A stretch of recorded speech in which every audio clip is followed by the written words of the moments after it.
Le but de cette vidéo, c'est d'apprendre à construire un rectangle. Dans cette vidéo, on va traiter que le cas numéro 1, où l'on connaît la longueur et la largeur du rectangle. Dans une prochaine vidéo, on verra le cas numéro 2, où on connaît soit la longueur, soit la largeur du rectangle et la longueur de ses diagonales. C'est parti pour le cas numéro 1. Voici l'exercice que l'on me propose. On me dit, construis un rectangle LOUP tel que LO égale 8 cm et LP égale 6 cm. Étape numéro 1, je construis une figure à main levée. Alors, les mots importants, c'est le mot rectangle. Donc ça, tu dois savoir que c'est un quadrilatère qui a 4 angles droits. On me donne la longueur LO et la longueur LP. Je construis une figure à main levée qui ressemble à un rectangle, bien sûr. Je vais faire attention au nom de mon rectangle. Il s'appelle LOUP. Donc je tourne par exemple dans le sens des aiguilles d'une montre et va apparaître le mot LOUP qui fait loup, si tu remarques. Voilà. Alors, on vient de dire qu'un rectangle est un quadrilatère qui a 4 angles droits. Donc je code tout de suite mes 4 angles droits. Je connais la longueur LO. La longueur LO correspond à la longueur de mon rectangle. Donc je note, elle fait 8 cm. Je code avec 2 traits par exemple, et obligatoirement, tu t'en doutes, que le segment PU, qui est aussi une des longueurs du rectangle, va mesurer 8 cm. Dernière information de l'énoncé, on me dit que la longueur LP est égale à 6 cm. La longueur LP, c'est la largeur du rectangle.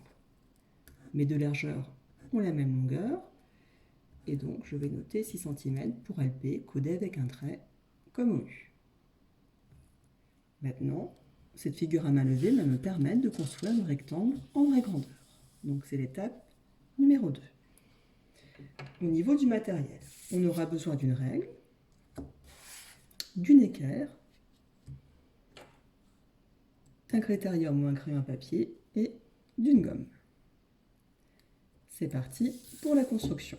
Alors, je vais commencer par construire par exemple le segment LO qui est une des longueurs et qui mesure 8 cm. Pour cela, je prends ma règle et je trace un segment de 8 cm. Je note les extrémités de mon segment, le point L et le point O. Alors, le codage des angles droits m'indique ici que je vais devoir prendre l'équerre. Donc je prends mon équerre, je la positionne le plus précisément possible le long de mon segment, un des côtés de l'angle droit de l'équerre le long de mon segment, et je vais construire une grande perpendiculaire sans chercher à mesurer. Il ne faut pas hésiter à faire des segments très grands. D'accord? Je peux coder déjà un angle droit. Alors, sur cette perpendiculaire, je vais devoir mesurer quelle longueur? Je vais devoir mesurer 6 cm. C'était la longueur codée par un trait. Donc, je prends ma règle et je vais faire un repère très précis à 6 cm. Ce repère doit être horizontal, autrement on perd en précision. J'ai 6 cm, donc ici je sais que j'aurai le point U. Donc je note le nom du point. De nouveau, qu'est-ce que je vais devoir faire? Je vais devoir prendre mon équerre, regarde, j'ai encore un angle droit, et la positionner de telle façon qu'un des côtés de l'angle droit soit le long du segment OU. Voilà. Et que le deuxième côté de l'angle droit, bien sûr, me permette de construire la perpendiculaire au point U.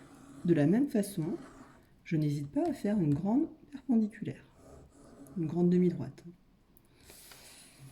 Voilà, je peux coder mon angle droit.